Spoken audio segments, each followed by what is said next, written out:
یہی جو لا الہ الا اللہ کا کلمہ جو بلند کرے تھے نا صحابہ، جس پہ کبھی سودا نہیں ہوا، یہ کلمہ جب مسلمان پڑھتے تھے تو دھیمی دھیمی سائلنٹ وائس، دھیرے دھیرے پڑھتے تھے، لیکن وائس لاؤڈلی کب ہوئی معلوم؟ جب حضرت عمر بن خطاب مسلمان ہوئے۔ کب ہوئے؟ جب حضرت عمر بن خطاب، جن کا ذکر کرنے کے لیے آج ہم بیٹھے ہوئے، حضرت عمر بن خطاب جب مسلمان ہوئے، جب مسلمانوں نے باآواز بلند کلمہ بھی پڑھا اور صحن کعبہ میں آ کر نماز بھی ادا کی، اور تلوار لے کر کھڑے ہو گئے حضرت عمر بن خطاب، ارے کوئی ہے تو آؤ جو خانہ کعبہ میں نماز ہونے سے روکے، وہ عمر کی تلوار کا مقابلہ کرنے تیار ہو جائے۔ لیکن کوئی ایسا مکے کی دھرتی پہ نہیں تھا جو عمر رضی اللہ عنہ کے سامنے آ کر کھڑا ہوتا تھا۔ اور عمر بھی کون تھے میرے بھائی؟ کیا عمر کی عدالت پہ لاکھوں سلام، سبحان اللہ۔ کیسے عمر رضی اللہ تعالیٰ 2 مرتبہ تلوار نکالے حضرت عمر، ذرا غور سے سنیے، بہت محبت کی بات ہے، عشق کی بات ہے۔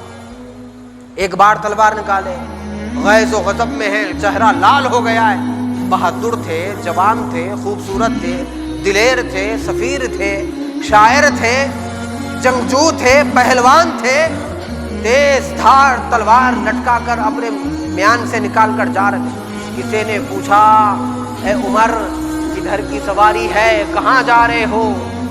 چلے جو قتل کو عمر، کہا کسی نے روک کر، کہاں چلے ہو اور کدھر؟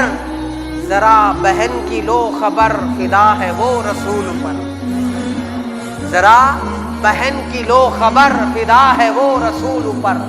عمر چلے بہن کے گھر، دل میں یہ سوچ سوچ کر، جب حضرت عمر اپنی بہن کے پاس گئے تو جا کے بہن کو دیکھا تو بہن بھی بول پڑی، لا الہ الا اللہ محمد الرسول اللہ۔ بہن نے بھی کہا یہی، نبی نبی نبی نبی۔ تو یہ تلوار جو لے کے جا رہے تھے نا، لوگوں نے پوچھا کہاں جا رہے؟ بولے استغفر اللہ، محمد عربی صلی اللہ علیہ وسلم کا قتل کرنے جا رہے۔ ایسے جوش و غضب میں تھے، بھڑکتا ہوا جلال تھا حضرت عمر بن خطاب کا۔ یہ تلوار نکلی تھی۔ پھر اسلام لانے کے بعد کئی سالوں کے بعد جب حضور اکرم صلی اللہ علیہ وسلم کا وصال مبارک ہوا، حضرت عمر بن خطاب کے کانوں میں یہ آواز پڑی، ذرا غور سے سنیے۔ وہ پہلی والی بات، یہ والی بات، دونوں باتوں کو ٹیلی کریے، ذہن میرا، آپ کا جو ہے نا ذہن میرے طرف رکھیے، یہ 2 باتوں کو ٹیلی کریے، بہت محبت والی بات ہے۔ ایک بار تلوار نکالے تھے معاذ اللہ حضور کو قتل کرنے کے لیے، ٹھیک ہے، تلوار کو لنگی کر کے لے کے جا رہے تھے۔ پھر جب 63 سال کی عمر شریف میں سرکار کا ظاہری وصال ہوا، جب حضرت عمر بن خطاب کے کانوں میں آواز پڑی کہ بھائی حضور کا وصال ہو گیا، تو پھر حضرت عمر نے تلوار نکالی۔ کون کہہ رہا ہے کہ حضور کا وصال ہوا میں اس کی گردن اڑا دوں گا؟ یہ تھا عشق کا سفر، محبت کا سفر، یار کا سفر، یار کی مرضی کے تابع، یار کا دم بھر کے دیکھیے، یار کی بات تھی۔ جب دشمن تھے تو معاذ اللہ قتل کرنے نکلے تھے، جب عاشق ہوئے تو کان میں یہ بات سننے کو بھی دل نہیں چاہ رہا ہے کہ کوئی یہ بولے کہ محبوب کا وصال ہو گیا۔ کوئی اگر وصال تو برحق ہے نا میرے بھائی، کل نفس ذائقۃ الموت۔ حضرت عمر بھی یہ بات جانتے تھے کہ ہر کسی کو دنیا سے جانا ہے، سابقہ انبیاء کرام بھی دنیا سے گئے ہیں، تو حضور کا بھی ایک دن وصال ہونا ہے، وصال برحق ہے، ظاہری وصال ہے، کہ حضرت عمر جانتے تھے، لیکن پھر بھی تلوار نکالی۔ کون ہے جو یہ کہہ رہا ہے کہ میرے آقا کا وصال ہوا، میرے آقا کا انتقال ہوا، میں اس کی گردن اڑا دوں گا؟ یہ عشق کے سفر تھا، یہ عشق کے مسافر تھے۔ جب غیر تھے تو قتل کرنے نکلے تھے، جب اپنے ہو گئے تو جانثاری کا عالم یہ تھا میرے بھائی۔ حضرت عمر بن خطاب رضی اللہ تعالیٰ عنہ سرکار سے اتنی حد درجہ محبت کرتے تھے، حد درجہ محبت کرتے تھے، خود میرے آقا علیہ الصلوۃ والسلام نے ایک مرتبہ ارشاد فرمایا، لوگوں سنو، میرے بعد اگر نبی کو آنا ہوتا تو وہ عمر بن خطاب ہوتا۔ حضرت عمر بن خطاب کا مقام و مرتبہ اس حدیث پاک سے معلوم ہوتا ہے یہ بخاری شریف کی حدیث ہے. نبی کوئی ایسی ویسی ذات کا نام نہیں ہے میرے بھائی. نبی کا مقصد، نبی کا مطلب یہ ہے کہ نبی ایک سلیکٹڈ میسنجر ہوتا ہے جو اللہ کی جانب سے سلیکٹ ہوتا ہے اور امت کے حوالے ہوتا ہے. نبی وہ ہوتا ہے. سرکار فرما رہے ہیں میرے بعد نبوت کا دروازہ کھلا ہوتا، میرے بعد لو کان بعدی نبی کیوں نہ، اگر میرے بعد کوئی نبی آنا ہوتا تو وہ عمر بن خطاب ہوتا. لوگوں عمر کا مقام تو دیکھو، زبان رسالت سے کیا مقام بیان ہو رہا ہے. میرے عمر کی شان یہ ہے جس گلی سے میرا عمر گزرتا ہے شیطان بھی راستہ تبدیل کر لیتا ہے. کیا عمر کا مرتبہ ہے، کیا حضرت عمر کی شان ہے. ان الشیطان للانسان عدو مبین، بے شک شیطان انسان کا کھلا ہوا دشمن ہے. شیطان تو انسان سے چپکا ہوا ہوتا ہے نا جی، ہمیشہ انسان سے لگا ہوا ہوتا ہے. وہ سوچتا ہے انسان کو بھٹکاؤں، انسان کو پریشان کروں، انسان کو یہ کروں وہ کروں ایسا کروں. لیکن حضرت عمر کی شان تو دیکھیں آپ، جس گلی سے عمر گزر رہے ہیں شیطان بھی اپنا راستہ تبدیل کر رہا ہے. کیا عظمت والی بات ہے، کیا شان والی بات ہے. حضرت عمر رضی اللہ عنہ 10 سال حکومت کرے، خلیفہ بنے، حکومت کرے حضرت ابوبکر کے وصال کے بعد. ان 10 سالوں میں قیصر و کسریٰ کو آپ نے فتح کیا، ملک شام کو فتح کیا، عراق کو فتح کیا، ادھر یروشلم چلے گئے، یرموک چلے گئے، بڑے بڑے ممالک فتح ہو گئے آپ کی دور خلافت میں. اور آپ نے ایسی حکمرانی کی، آج کے دور میں جتنے لوگ حکمرانی کر رہے ہیں وہ حضرت عمر بن خطاب کی حکمرانی کا پیریڈ پڑھ کر، آپ کی گورنمنٹ کا پیریڈ پڑھ کر حکمرانی کر رہے ہیں. آج کی گورنمنٹ جو چلا رہے نا میرے بھائی، یہ نہج حضرت عمر بن خطاب سے لوگوں کو ملا ہے. آپ تعجب کریں گے، سب سے پہلے باؤنڈری سسٹم جو کنٹری لیول تھا وہ حضرت عمر بن خطاب نے بنایا. بیت المال ڈونیشن سینٹر کو کے ذریعے سے لوگوں کو جو ہے نا وظیفے دینا، یعنی وہ لوگوں کو جو ہے نا پینشن دینا، یہ سب سے پہلے حضرت عمر بن خطاب نے شروع کیا. اور آرمی سسٹم جو ہوتا ہے نا، یہ حضرت عمر بن خطاب نے بنایا. 4 مہینے کے بعد ایک سپاہی کو گھر واپس آنے کا سسٹم یہ حضرت عمر بن خطاب نے بنایا. سب سے پہلے گیسٹ ہاؤس یہ حضرت عمر بن خطاب نے بنایا. مسافر خانے حضرت عمر بن خطاب نے بنائے. کئی ایسی اصطلاحات ہیں جو حضرت عمر بن خطاب کے پیریڈ میں ہوئے. اور گورنری جو سسٹم ہوتا ہے یہ حضرت عمر بن خطاب کس کس کو کہاں گورنر رکھنا ہے اور گورنری کا جو نا کرائٹیریا کیا ہے یہ حضرت عمر بن خطاب نے بتایا. اور حکمرانی کیسے کرتے تھے، ایسا نہیں ہے کہ جو نا بڑا تخت و تاج ہے جی، بڑا محل ہے، بڑا جو ہے نا کرسی ہے، مخمل کا جو ہے نا کرسی پہ جو ہے نا مخمل بچھا ہوا ہے اور جو ہے نا سپاہی کھڑے ہوئے ہیں، دربان کھڑے ہوئے، اندر جانے سے پہلے اجازت، ایسی کوئی بات نہیں. حضرت عمر بن خطاب 22 لاکھ مربع میل کے بادشاہ تھے. کتنے؟ 22 لاکھ مربع میل کے بادشاہ تھے. لیکن مسجد نبوی کی چٹائی پہ لیٹا کرتے تھے اور پیبند لگے ہوئے کپڑے پہنا کرتے تھے. سال میں صرف 2 مرتبہ بیت المال سے جوڑے لیتے تھے اور اس کو بھی پیون لگا کے، چمڑے کا پیون لگا کے پہنتے.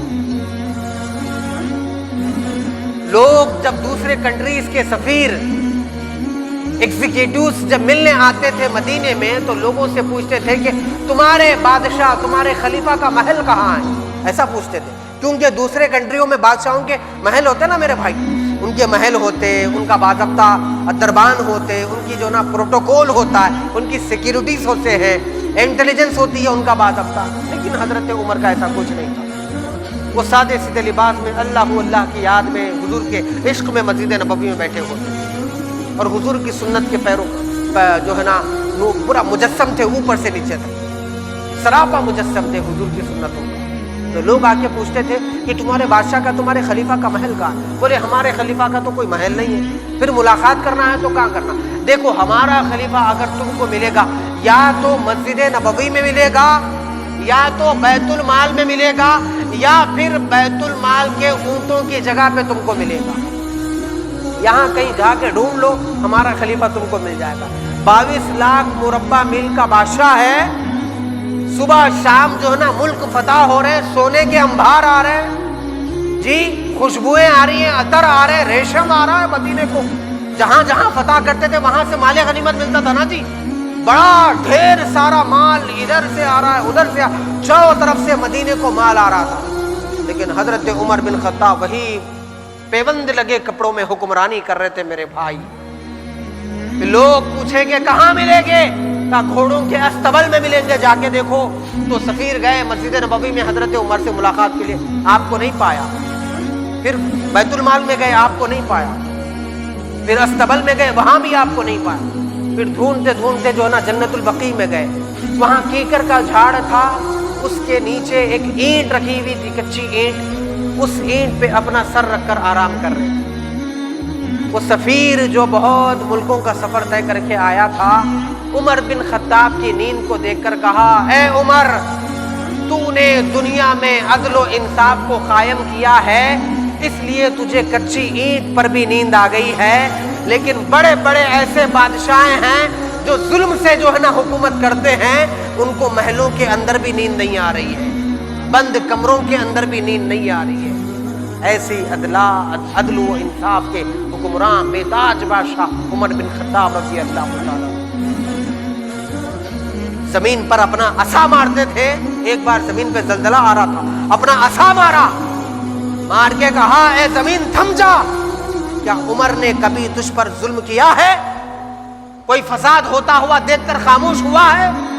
تو حضرت عمر کا عصا پڑنا تھا، زمین تھم گئی، زمین اپنی جگہ تھم گئی. کیونکہ ایسا عدل، ایسا جسٹس، ایسا پرنس، ایسا بادشاہ، ایسا خلیفہ کبھی زمین نے دیکھا ہی نہیں تھا. پھر دریائے نیل جو سال سال کبھی بہتی نہیں تھی، اس کا وقت آتا تھا تو ایجپٹ کے اندر یہ دریائے نیل ہے. ایجپٹ والوں کا طریقہ کیا ہوتا ہے، ایک بچی کو خوبصورت سنوارتے تھے، سجاتے تھے اس کو، اور پھر جو ہے نا اس کو لے جا کر اس سمندر میں قتل کر دیتے تھے دریائے نیل کے اندر. ان کا یہ کانسیپٹ تھا، اگر خوبصورت بچی کی بھینٹ اگر چڑھا دے تو پھر دریا پھر جاری ہو جائے گا. جب وہ مسلمانوں کے انڈر آیا، مصر فتح ہوا، تو پھر وہاں کے گورنر نے آپ کو خط لکھ کے بھیجا کہ یہاں ایسا طریقہ ہے، اسلام میں تو یہ طریقہ جائز نہیں ہے، لیکن آپ کیا فرماتے ہیں؟ تو حضرت عمر بن خطاب نے خط لکھا، بسم اللہ الرحمن الرحیم، عمر کی جانب سے دریائے نیل کے نام میرا خط ہے.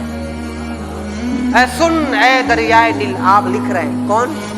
حضرت عمر بن خطاب لکھ رہے ہیں، اے دریائے نیل سن، عمر تجھ سے کہہ رہا ہے، اگر تو اللہ کے حکم پر جاری ہوتی ہے تو جاری ہو جا، ورنہ ہمیں تیری ضرورت نہیں ہے، ورنہ ہمیں تیری ضرورت نہیں ہے. اگر اللہ کے حکم سے چلتی ہے تو چل جا. آپ نے چٹھی لکھی، اپنے خادم کو دیا، کہا کہ دریائے نیل کے حوالے کر دو، اس کی گود میں لے جا کر یہ ڈال دو.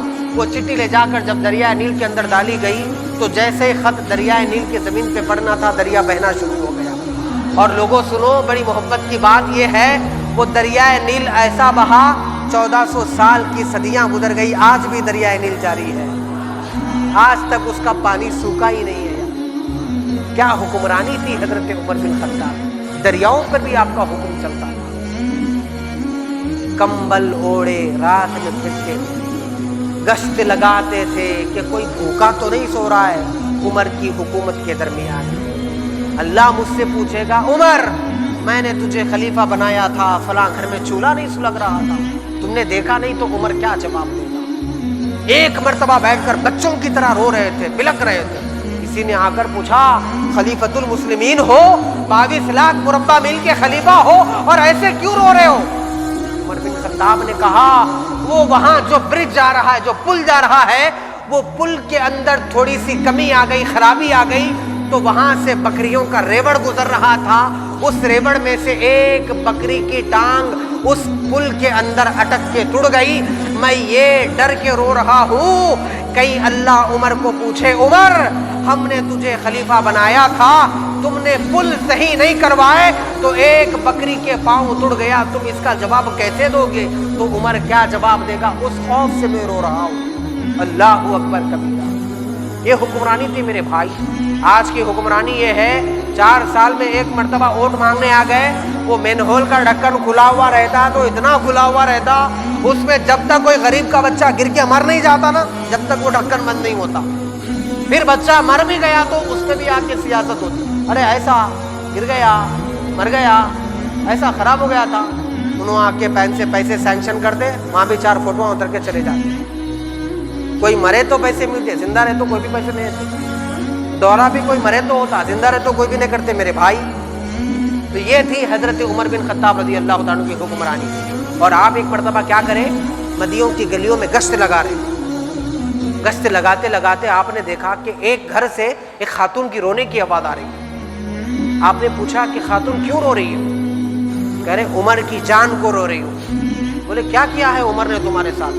وہ خلیفہ تو بنا ہے لیکن میرے گھر میں بچوں کے لیے بچوں کو کھانے کو کھانا نہیں ہے، اور وہ خلیفہ ہے، میں تو عمر کا حساب و کتاب اللہ کے پاس لوں گی۔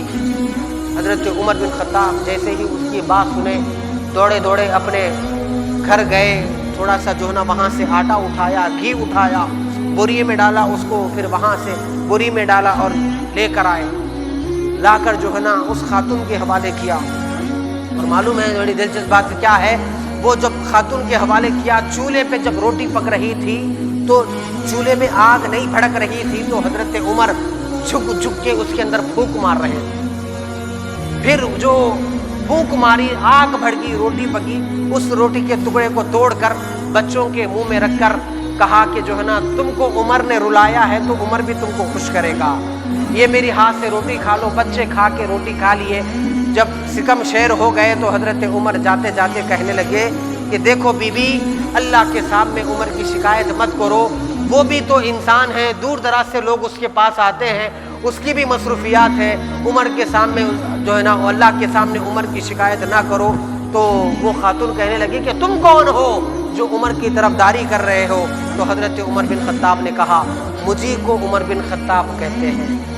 یہ بات وہ خاتون سنی تو نادم ہوئی، کہنے لگی کہ حضرت مجھے معاف فرما دے۔ کا معافی کی طلبگار تو نہیں ہے، معافی کا طلبگار تو میں ہوں کہ تیرے گھر میں جو ہے نا چولہا نہیں سلگا اور تو نے مجھے معاف کیا ہے، اور یہ بات تو اللہ کے سامنے ذکر نہیں کرے گی، یہ بات مجھے لکھ کر دے فرمایا۔ اللہ اکبر کبھی، لکھ کر دے یہ مجھے بات۔ ایسی حکمرانی تھی میرے بھائی، یہ گورنمنٹ تھی، ایسی حکمرانی کرتے تھے۔ لیکن جب آپ کا آخری وقت آیا تو کیا ہوا؟